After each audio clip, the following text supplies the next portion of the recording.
Bismillahirrahmanirrahim. Assalamualaikum warahmatullahi wabarakatuh. Pada tatap muka kita kali ini terkait dengan salah satu komponen mata kuliah dasar pada produksi ternak unggas, yaitu kaitannya dengan pakan pada ternak unggas. Nah, pada kajian tentang dasar pemberian pakan pada ternak unggas, saya akan memberikan beberapa dasar-dasar sedikit terkait dengan pakan dan bahan pakan. Namun yang lebih penting, yang membedakan komponen kepentingan dari dasar pemberian pakan ini adalah sebetulnya teknis aplikatif ketika kita bekerja pada sebuah aplikasi pada kaitannya dengan aplikasi pemberian pakan pada sebuah farm atau implementasi pada pemberian pakan secara langsung. Jadi berbeda dengan konseptual ilmu pakan secara umum.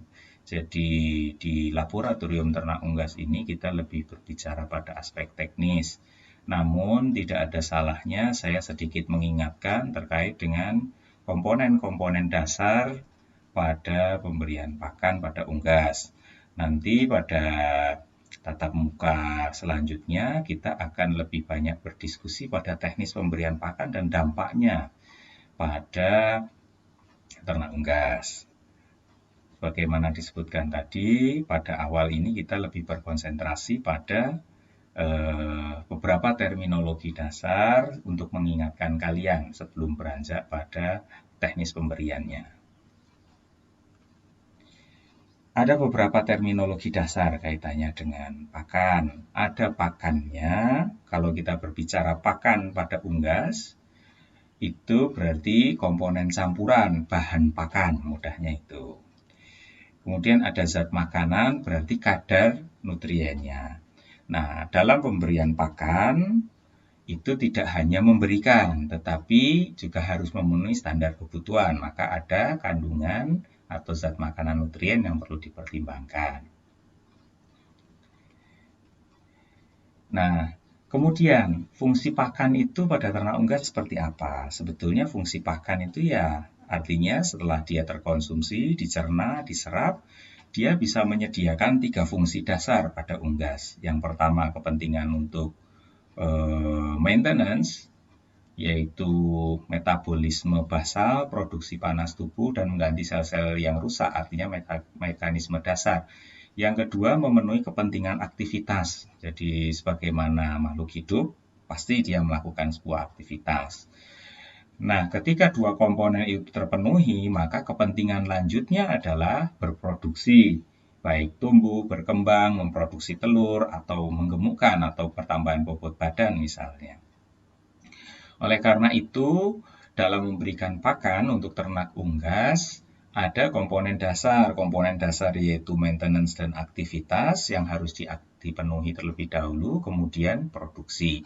Nah, kalau kita bisa memenuhi pada level produksi, maka potensi produksi yang dimiliki oleh unggas itu akan tercapai. Kalau petelur berarti memproduksi telur sebagaimana standarnya, tumbuh ya tumbuh sebagaimana standarnya. Kalau ada yang tidak tepat, maka akan terjadi hambatan. Artinya misalnya oke lah bisa berproduksi tetapi tidak sesuai potensi genetiknya. Oleh karena itu, dasar pemberian pakan memberikan fungsi yang cukup esensial dalam manajemen ternak unggas secara umum. Ini hanya sebuah gambaran salah satu peran penting atau kaitannya dengan metabolisme pakan. Di sebelah kiri, bar atau chart bar ini menunjukkan bahwa ini adalah komponen pakan reguler yang terkonsumsi oleh unggas. Nah, ada komponen protein, karbohidrat, dan lemak.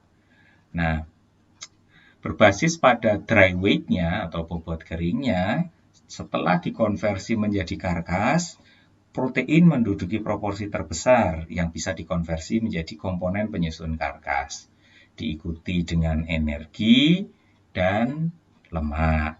Artinya Kalau kita pengen melakukan menerapkan aplikatif sistem produksi yang baik, misalnya kaitannya dengan pertumbuhan broiler, maka protein menjadi komponen yang penting dalam pemberian pakan, diikuti oleh energi dan lemak. Meskipun secara keseluruhan aspek kepentingan itu sama sekali tidak ada yang bisa ditinggalkan. Kalau kita berkacamata pada atau melihat dari sudut pandang bahwa 77% protein itu terkonversi dari pakan menjadi karkas, maka itu menjadi salah satu komponen yang paling penting dibanding komponen yang lain. Meskipun unggas tidak bisa hidup tanpa komponen karbohidrat dan lemak. Nah, kemudian sekedar memberikan dasar, klasifikasi zat makanan sebetulnya sudah umum dan berkali-kali disebutkan. Karbohidrat, lemak, protein, mineral, vitamin, dan air. Pada tatap muka ini saya tidak akan memberikan detail secara jelas, saya akan lebih banyak memberikan skip-skip saja, hanya poin-poin penting yang mungkin muncul dari komponen tersebut. Karbohidrat misalnya. Tujuan prinsipnya adalah memenuhi kebutuhan energi, mengatur sintesis misalnya. Nah, energi pada unggas ini berbeda. Biasanya sistem mekanisme fraksi energinya berbeda karena tidak seluruh energi pakan itu bisa dimanfaatkan oleh unggas. Maka ada kaitannya dengan metabolisme atau energi metabolis. Itu yang menjadi patokan utama kalau pengen terpenuhi. Maka bukan gross energi yang menjadikan pertimbangan utama. Mungkin berbeda dengan ruminansia, karena prinsipnya tidak semua karbohidrat bisa dimanfaatkan.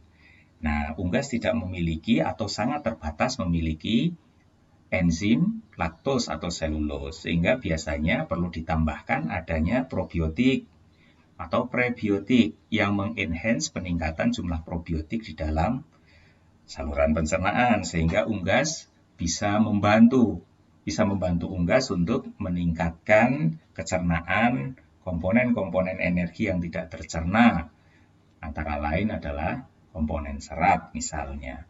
Memang bukan tujuan utama untuk unggas mencerna serat gitu ya. Itu mungkin yang perlu menjadi catatan terkait dengan energi. Nah, ini tadi yang saya jelaskan. Yang bisa dimanfaatkan atau menjadi standar pemanfaatan energi adalah metabolizable energy, ME atau EM. Itu masih sebetulnya bukan kalkulatif energi yang pure. Nah, yang pure sebetulnya ada pada ranah net energy yang digunakan untuk maintenance, produksi, kerja, pertumbuhan. Nah, ini hanya sebagian contoh bahwa jagung kuning yang digiling ternyata dari energi bruto misalnya di angka 4133 ternyata yang secara efektif bisa termanfaatkan mungkin hanya 59% pada bagian bawah ini. Jadi maka kita dalam kalkulatif pemberian pakan pada unggas biasanya kita minimal menggunakan standar energi metabolisme sebagaimana tercantum pada berbagai panduan bahan pakan untuk formulasi bahan pakan seperti NRC misalnya. Untuk poultry ya. Karena NRC banyak, untuk poultry ada, untuk swine, untuk domba dan sebagainya. Baik. Lanjut ke lemak. Ada beberapa komponen lemak, saya mungkin tidak akan menjelaskan satu persatu ini. Hanya pada poin keempat, penyusunan 40% dari telur itu terdiri dari komponen lemak. 70% daging broiler dan 12% pada kalkun. Sebagian besar lemak bisa disintesis dalam tubuh kecuali asam lemak tertentu atau esensial yang biasanya diperoleh dari bahan pakan berupa sayuran, jagung, kacang tanah, dan biji matahari yang menjadi komponen pakan rutin pada unggas. Nah, apa yang menarik pada komponen lemak ini? Metabolisme pada unggas itu berbeda dengan metabolisme pada ruminansia. Secara prinsip ringkasnya, unggas bisa menginkorporasi lemak dengan rantai ganda atau rantai yang cukup panjang yang berasal dari pakan tanpa banyak melalui proses pemutusan rantai pada asam lemak tersebut. Beda pada metabolisme di ruminansia yang bisa dijenuhkan oleh aktivitas mikrobia pada rumen. Di unggas tidak. Oleh karena itu sangat mudah mempengaruhi kadar protein, kadar lemak pada telur, misalnya pada ayam petelur. Inklusi atau pemberian pakan mengandung omega 3 sudah pasti insya Allah meningkatkan kadar omega 3 di dalam kuning telur, itu yang berbeda. Jadi memang slide yang saya tayangkan mungkin ada komponen-komponen dasar, tetapi penjelasan saya lebih pada aspek aplikatif praktis, penjelasan kaitannya dengan kebutuhan aplikatif pemberian pakan pada unggas. Nah, artinya asam lemak, misalnya omega 3, omega 6, dan sebagainya, itu tidak mengalami proses penjenuhan pada unggas. Dia bisa langsung diserap dalam bentuk porto atau kilomikron dengan ukuran yang besar, sehingga tidak mengalami banyak perubahan dan diinkorporasi di dalam lemak telur. Nah, perubahan komposisi asam lemak di dalam telur ini merupakan aspek yang kita pandang sebagai aspek positif, sebagai pangan fungsional, sehingga sedikit bisa, bukan sedikit, cukup banyak bisa memberikan penjelasan bahwa sebetulnya konsumsi protein telur, kuning telur itu sehat selama tidak ada proses yang tidak tepat. Gitu ya. Proses tidak tepat itu kaitan dengan apa? Misalnya proses pemasakan atau proses pengolahan lebih lanjut yang mengakibatkan rusaknya komponen-komponen nutrien yang positif di dalam telur. Artinya konsumsi telur pada proporsi yang ideal adalah sangat baik sekali. Nah, ini hanya contoh gambaran sifat fisik dan kimia pada lemak dan minyak. Itu ya, ini hanya contoh-contoh saja. Beberapa ini tadi yang sempat saya sebutkan, asam lemak tidak jenuh, ini secara umum bisa diinkorporasi langsung baik ke dalam komponen lemak yang ada di jaringan intra, inter, maupun subkutan pada unggas. Meskipun sebagaimana kita ketahui karakter lemak intra dan intermuskular pada unggas jauh lebih rendah dibanding pada sapi misalnya. Baik, kita lanjutkan. Ini adalah contoh komposisi lemak telur dan lemak karkas diberi kadar lemak rendah dan kandungan jagung tinggi. Ternyata memang secara langsung cukup responsif dengan perubahan asam lemak yang berasal dari pakan. Gitu ya. Oke. Baik. Ini hanya contoh kalkulasi bahwa sebetulnya banyak metode untuk bisa memperoleh. Bisa secara literasi, bisa secara analisis berbasis gross energi. Namun ini hanya sebagian contoh yang digunakan. Ada rumus Boulton, ada rumus Clay-Carpenter yang biasa rutin digunakan untuk menghitung energi metabolis. Nah, ini kita gunakan biasanya dalam aplikasi untuk penelitian atau kepentingan penyusunan ransum pada proses pemberian pakan. Nah, ini hanya gambaran saja bahwa dalam metabolisme kalau sebetulnya kalau terjadi perombakan pemanfaatan glikogen itu awal yang digunakan kalau ada kekurangan energi. Jadi kita ketika ayam berhadapan dengan kondisi kekurangan energi atau energinya di bawah standar kebutuhan dia, maka akan ada urutan. Standar pembongkaran biasa urutannya adalah glikogen, kemudian cadangan lemak, baru kalau memang terakhir parah adalah kadar protein di dalam tubuh yang dibongkar untuk membantu mempertahankan gula dan membantu fungsi vital lainnya. Kemudian protein. Nah, ini tadi yang kita sebutkan di dalam Avance Moreng tadi bahwa ternyata protein itu menyusun komponen-komponen besar di dalam produk-produk ternak unggas. Nilai conversion rate-nya bisa mencapai 70%. Gitu ya. Nah, ada komponen penting protein esensial dan non-esensial bagi unggas.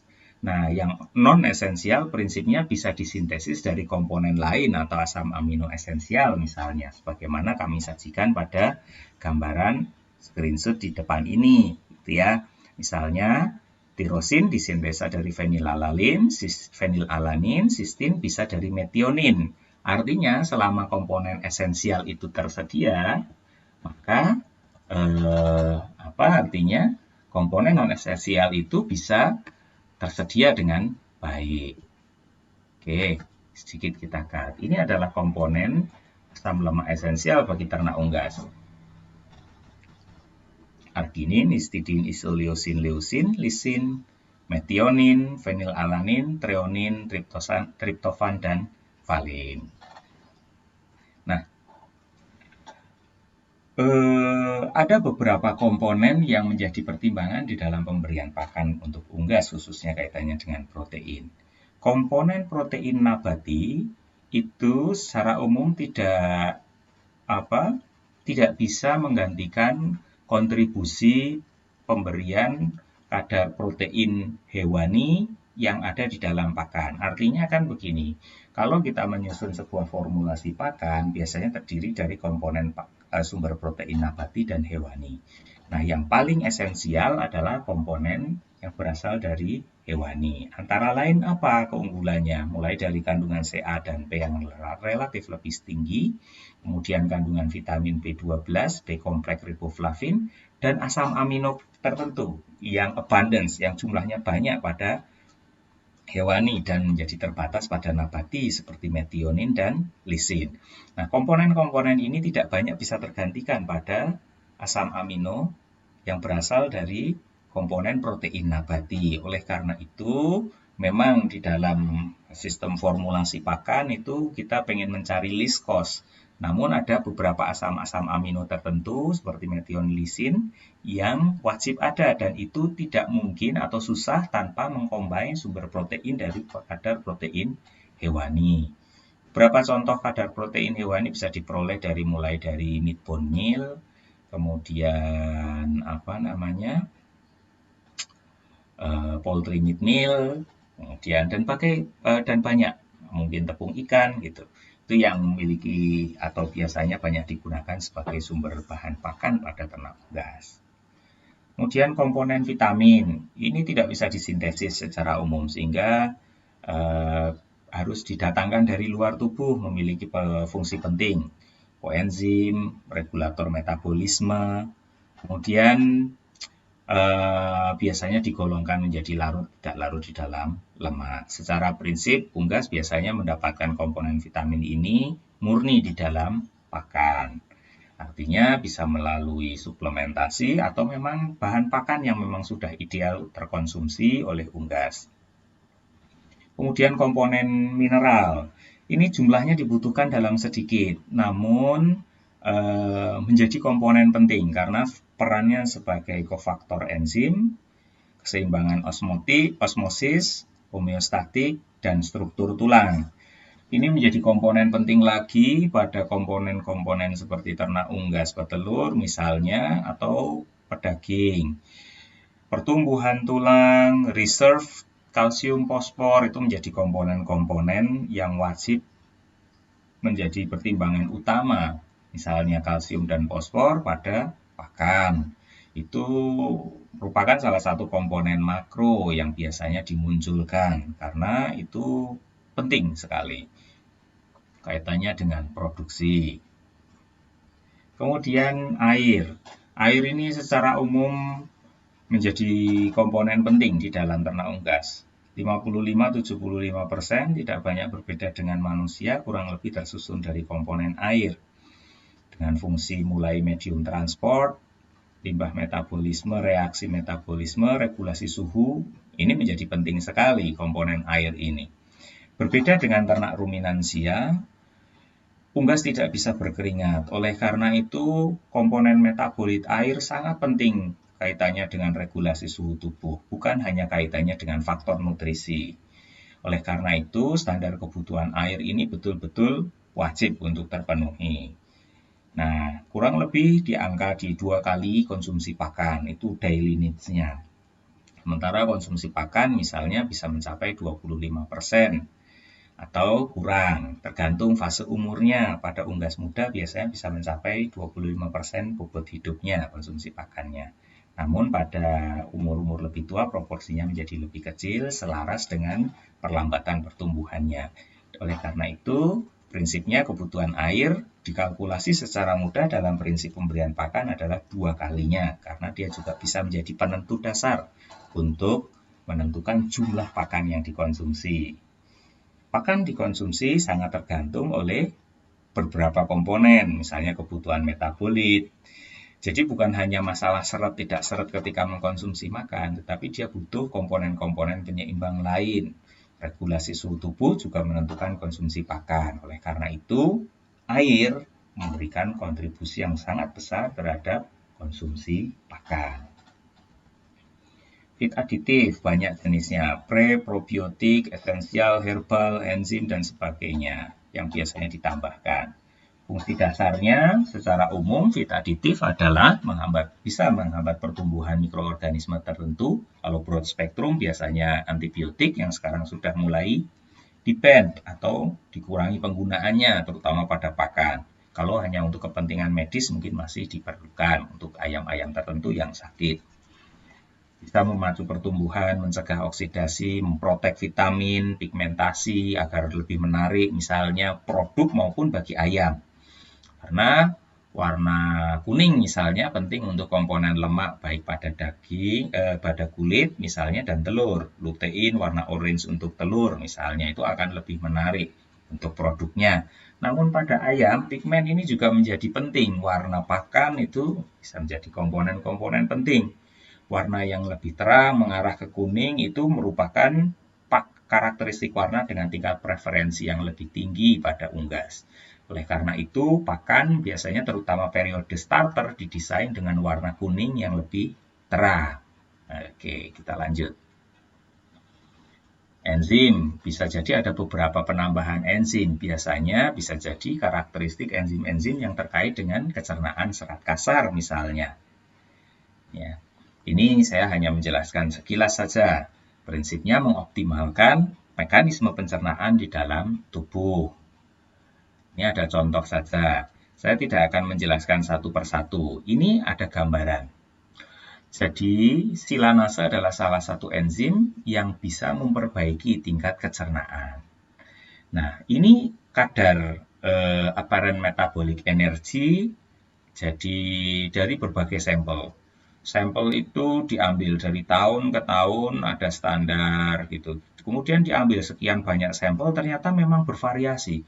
Kalau kita lihat, titik tertinggi di 3000 misalnya, hampir 3500. Sementara titik terendahnya ini kurang dari 2000, mungkin di angka 2900 misalnya. Artinya variasi energi itu cukup tinggi sekali, lebih dari 10%.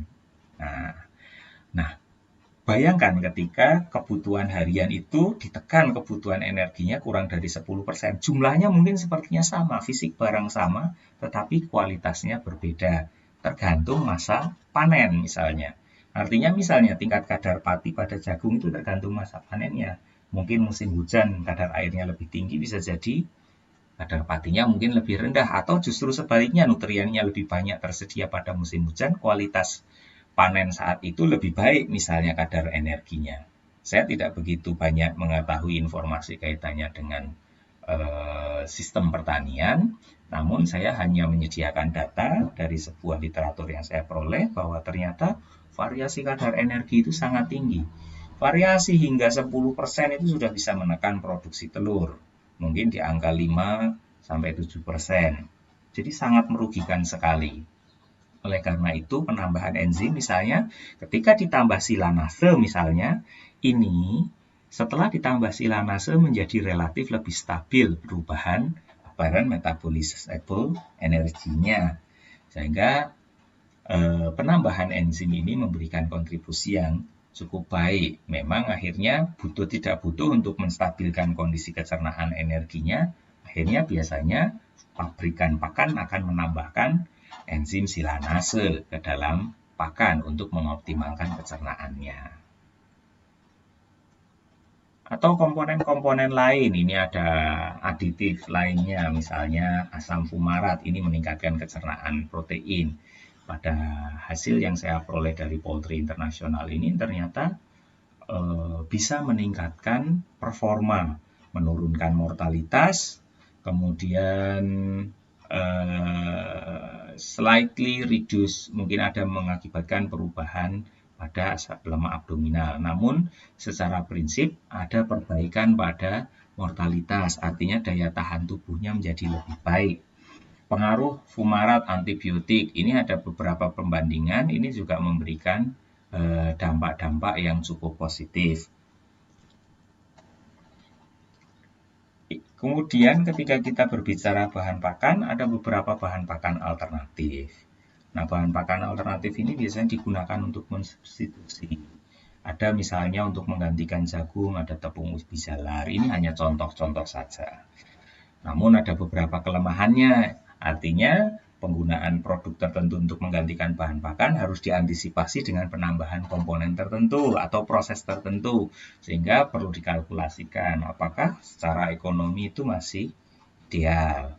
Nah, oleh karena itu biasanya ada standar income over feed cost ketika ada penggunaan penggantian bahan pakan tertentu yang masih terus banyak digarap teman-teman pada bagian nutrisi pakan. Ini contoh-contoh hasil riset yang sudah dipublikasikan kaitannya dengan misalnya penggunaan lumpur sawit dan bungkil inti sawit. Harganya menjadi murah, namun ada beberapa permasalahan misalnya. Nah, ini yang harus kita antisipasi. Artinya bahan pakan berbasis limbah saat ini bisa menjadi alternatif. Namun, pemberiannya harus tetap dibatasi karena adanya kekurangan beberapa unsur nutrisi, gitu ya. Tidak semuanya bisa dimanfaatkan, misalnya kadar serat kasar yang tinggi. Oke. Kemudian efisiensi pakan, ditentukan apa sih? Banyak komponen. Suhu, jenis, kadar, energi, keseimbangan zat pakan, umur, manajemen, stres, dan penyakit. Itu komponen umum. Nah, artinya di dalam manajemen pemberian pakan kita perlu memetakan bukan hanya faktor nutrisi, sudut pandang yang mungkin sangat berbeda dengan nutrisionis. Kita bisa melihat komponen-komponen faktor-faktor lain yang sebetulnya memberikan pengaruh pada efisiensi pemberian pakan. Nah, dalam hal ini mungkin sudut pandang kita lebih banyak pada aspek manajemen stres, dan stres, kemudian kaitan dengan faktor umur dan sebagainya, itu yang atau teknis pemberian pakan, manajemen itu bisa banyak hal. Itu yang lebih banyak akan kita ulas pada kajian-kajian ini.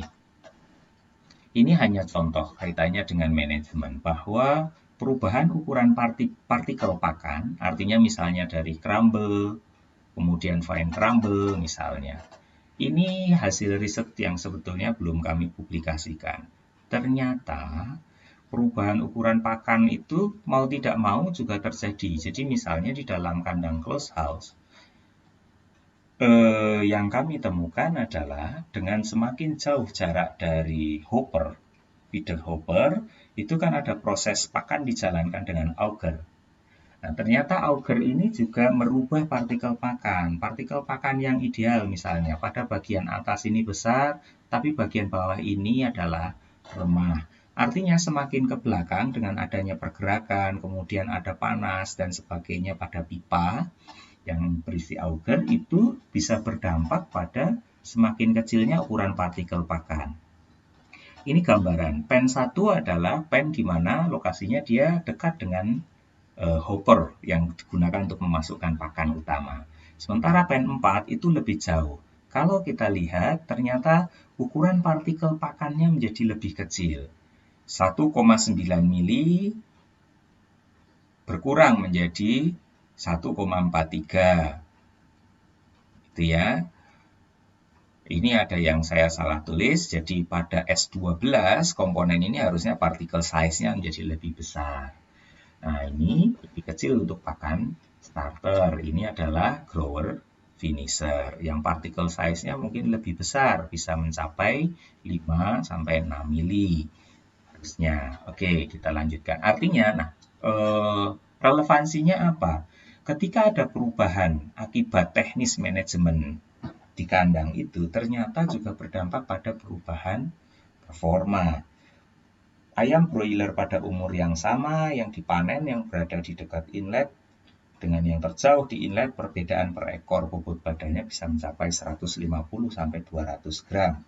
Misalnya pada umur 33 hari, bobot 2,2 sampai 2,4 pada pen 1, sementara pada pen 4 mungkin hanya bisa mencapai rata-rata 2,2. Meskipun faktor ini juga perlu mendapatkan banyak pertimbangan, tetapi setidaknya kalau kita lihat dari partikel pakan, ternyata ada perubahan partikel pakan. Partikel pakan berkaitan dengan total konsumsi waktu total waktu untuk mengkonsumsi pakan. Dan kalau kita lihat banyak hasil riset, mungkin saya sampaikan pada tatap muka berikutnya, tidak pernah partikel untuk kaitannya pertumbuhan ya, tidak pernah pakan mes itu performanya ayam yang diberi pakan mes lebih unggul dibanding ayam yang mendapatkan pakan pada bentuk pelet atau misalnya setidaknya crumble. Nah, ini terjadi pada ayam broiler. Baik, kita lanjutkan. Saya rasa tatap muka pada hari ini saya cukupkan sekian. Selanjutnya materi akan kita lanjutkan dengan sesi diskusi. Jika ada beberapa hal yang ingin ditanyakan atau kurang jelas, saya membuka sesi diskusi untuk 15 menit ke depan. Silahkan mulai diperhatikan kembali apa yang kira-kira masih tidak bisa dimengerti dari apa yang telah saya sampaikan. Saya rasa itu yang bisa saya sampaikan pada siang hari ini. Mohon maaf apabila ada yang tidak tepat. Assalamualaikum warahmatullahi wabarakatuh.